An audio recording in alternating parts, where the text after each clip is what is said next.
It's Vancouver's podcast on the Canada's Podcast Network. Karen Magill was forced into disability due to MS. Taking a 30% cut in pay caused her to file for bankruptcy. Karen is disabled by MS, but every day she sees people disabling themselves with debt. Now, she tackles that issue with a 90-day turnaround, 90 days to financial stability coaching program. Well, Karen, welcome to the show. Thanks for taking the time today to be here for all our listeners. Thank you for having me. Okay, good. Well, tell us a little bit more about yourself, where you're from, and give us the details on your current business. Okay, well, I'm right in Vancouver. I'm originally from Victoria, so I always say I'm BC grown because I spent most of my life in different parts of BC. Okay. Like I said, right now I'm downtown Vancouver. It is interesting, I got to say that. I'm an East fan. And so it's pretty busy down there these days, isn't it? I mean, it's nice and quiet. And now I hear it now, it's cool, but it does get busy down there, I imagine. It does, because I'm one street over from Hastings. Oh, okay. So, Hastings Sunrise area. Got it. Yeah. I don't hear any honking horns or cars going by, so that's good. Yeah, something's happening. I don't know what. Maybe they shut everything down so I could be interviewed by you. Great. Well, thank you so much. So tell us about the business and the financial stability coaching program. Well, as I said, I see people all the time. They're disabled by debt. They let debt take away their dreams and their power. When I went through my bankruptcy, after I had finished and I could get credit again after it went off my record, I found that I was doing the same sort of stuff that I've been doing before, the same sort of spending habits, where you're buying things you don't really need just because you want it, and it ends up being tucked away, not doing any good. But fortunately, I was smart enough this time to catch myself before it got out of hand, and I created a 5-step system. And it's the system I use now to coach people. About getting out of debt, or when they're already in debt and they want to get out. And is it a mindset thing? Is that what you coach? Well, a lot of it is mindset, but first we got to take care of the practical. The steps to get yourself out of debt, like facing your debt, what you actually have, and setting your goals and dreams, spend less or more, do both. Changing how you think about money and debt, and getting little tools that will help you not to spend so much. Okay. To think before you spend money. Right. Now, did you need financing to start your company, and how are you currently making money in your business now? Well, it has been totally supported by my disability income. Okay. So you take that money, invest into your business. Yeah, I invest. I don't spend a lot. Well, like I say, I'm single and I'm in a lower priced apartment. But the owner's been really good. He's only raised it 3 times in 11 years. Raised my rent, so that's good. It's not too expensive. Okay, so as a consultant, you get clients and then they pay a fee to you. Yes, clients. What happens is that I have a 3-month program. That's why it's called the 90-day turnaround. And clients will pay me beforehand, and then we go through the 3 months. And they come out the other side, well on their way to financial stability and to getting their debts paid off, and focused on their goals, on their dreams that they put aside. Good. Okay, what is the long-term vision, and what will your company look like in the future? Do you see the company expanding into other areas, and where beyond Vancouver, BC, or even Canada? Well, I will help anybody, because the work is done by phone, Skype, or Zoom. I can help anyone in North America as long as they are using the same credit system, like with credit cards and that. Eventually, what's going to happen is that my company will get to the point where I'm hiring other people with disabilities, to take on the overflow of clients. And I will travel speaking. I see. So you'll have people doing the day-to-day operations while you're doing speaking at other engagements. Yes. Okay. And people, like I said, people with disabilities, so that way I can give back. Great. Okay. Now let's talk a little bit about doing business in Vancouver. What are the biggest benefits for you and being an entrepreneur here in Vancouver, BC? I want you to give some of the good points about starting a company here, but I also want you to give us some of the tough things or challenges for our listeners so they can keep an eye out for them. Well, I know that I have found people in Vancouver, like other business people, to be so helpful, especially with somebody that is struggling to get by or just starting. You can always find somebody wanting to give you a hand. Yeah, even if it's just advice or to just share your news. Can't get over how friendly people are, especially since I've heard that Vancouverites are tend to be standoffish, but I don't find that at all. I find that they're very friendly, very helpful. Negative has got to be the fact that it's an expensive city. Yes, the cost of living. But then again, for my area of business, that's a plus.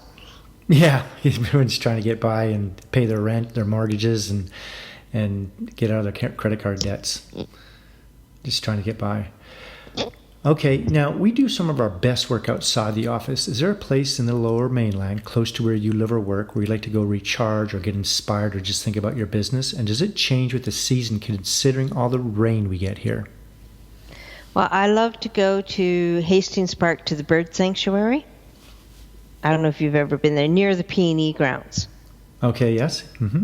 And I love to walk along there, and you get a bit of the nature, but you're not too far from the city, and it's great to recharge.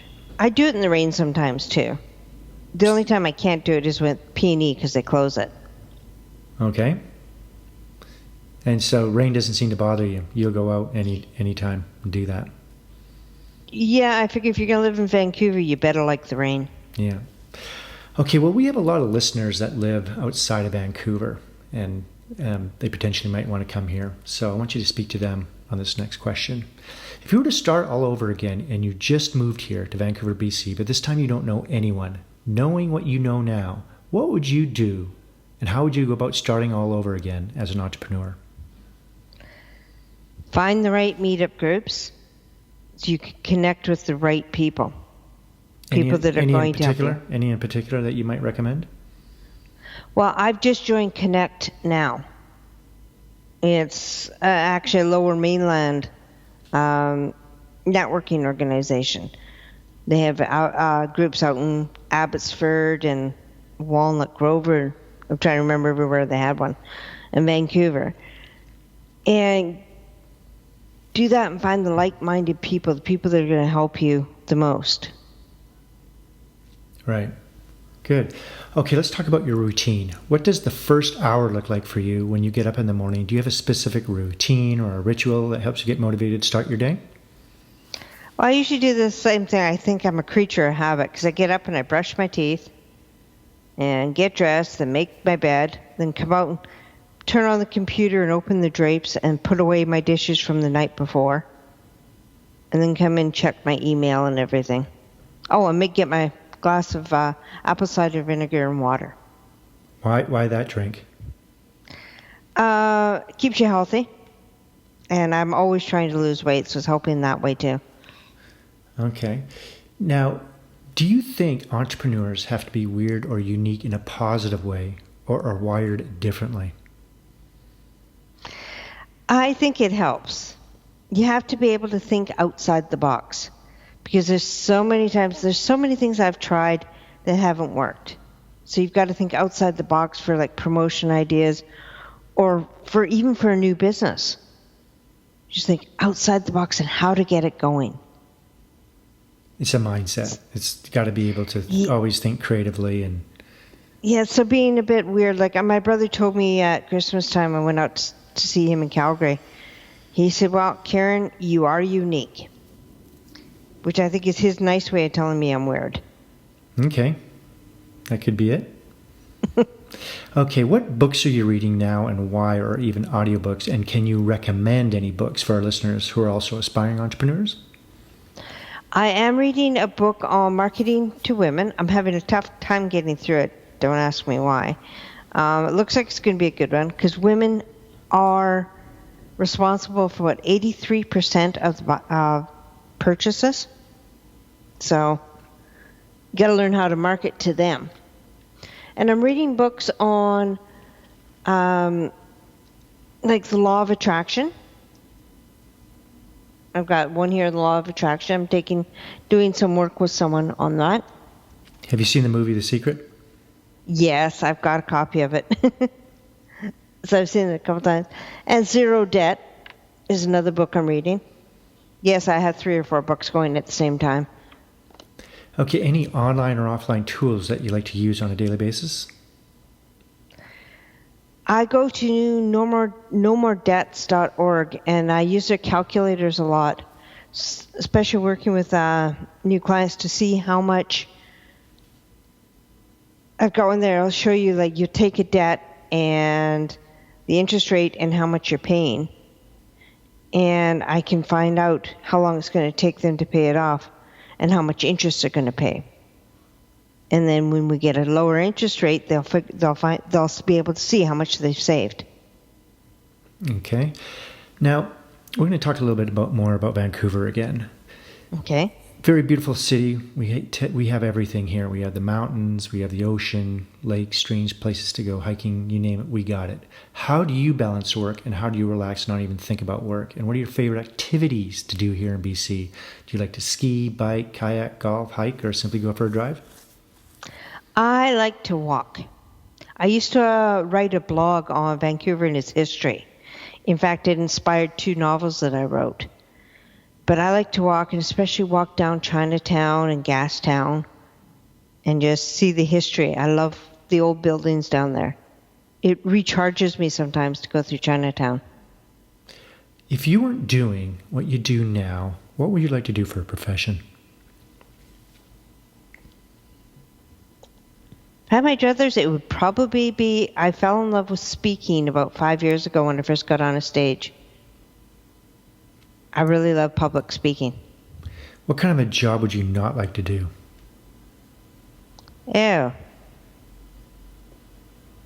I wouldn't want to be a maid because I'm not good at cleaning. I wouldn't want to be cleaning up everybody else's garbage. In business, what is your favorite word, quote, or sentence that you like to use?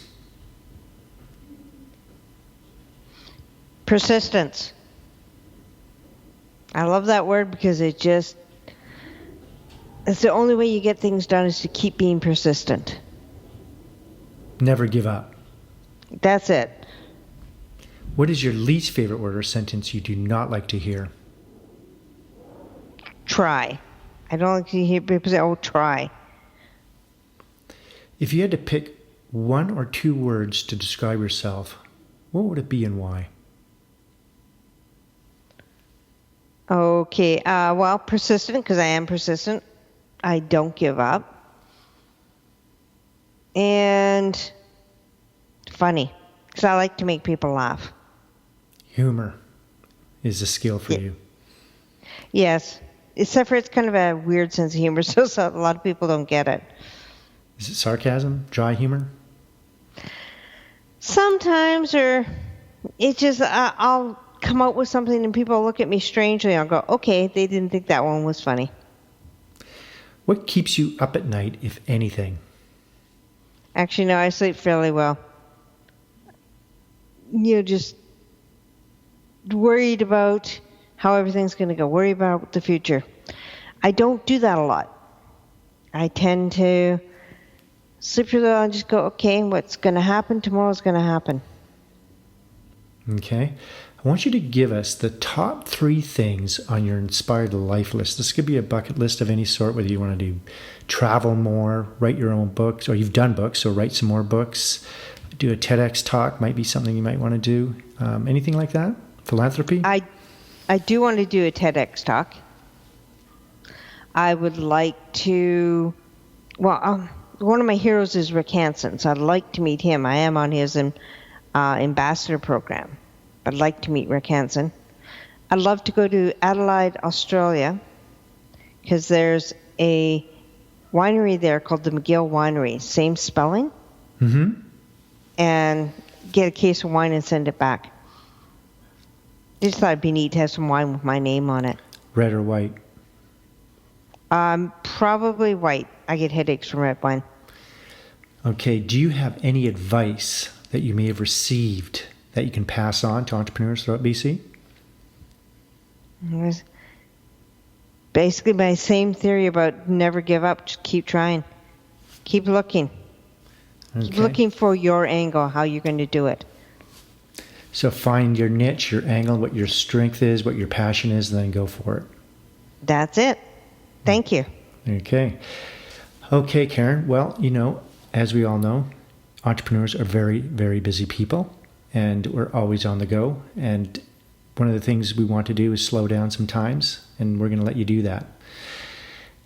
There's a small tropical island just off of Fiji that only has one phone booth there with no internet. This place does exist. We're going to drop you off there. You won't have a computer or smartphone or tablet. You can use the phone booth located there anytime to call the boat. We'll come pick you up. How long would you last before you made that call? And what would you do while you were there? How long? Okay, so I don't have any technology at all. No. Well, you could take a computer or a smartphone, but there's just no internet. No, okay, well, actually, I'd probably last at least a month because I could just write another book. And write on the experiences of every day that's there. And then I'd probably get bored, want to get back to the business, so I'd call you to come pick me up. Okay, so 1 month. Yeah. Good, okay. We'll log that into the boat and make sure 1 month we're coming to get you. Okay, we're going to wrap things up. How can our listeners get hold of you? And is there anything you'd like to add before you leave us today? Well, I would like to tell you, but I do have an email course available on my website, www.karenmagill.com.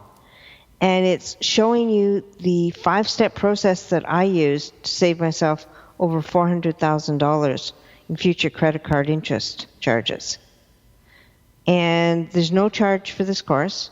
Just 7 days will be sent to your email address. So anyone who's interested, come take a look at it. It's always something to learn, and whether you're in debt or you're not in debt, but it's still probably just financial health, right? I mean, just to be... Yes. Yeah. Okay. Well, thank you for coming on the show. I've learned a lot about you, and I'm sure our listeners have as well. Well, thank you for having me, Robert. Great. Okay. We'll see you next time.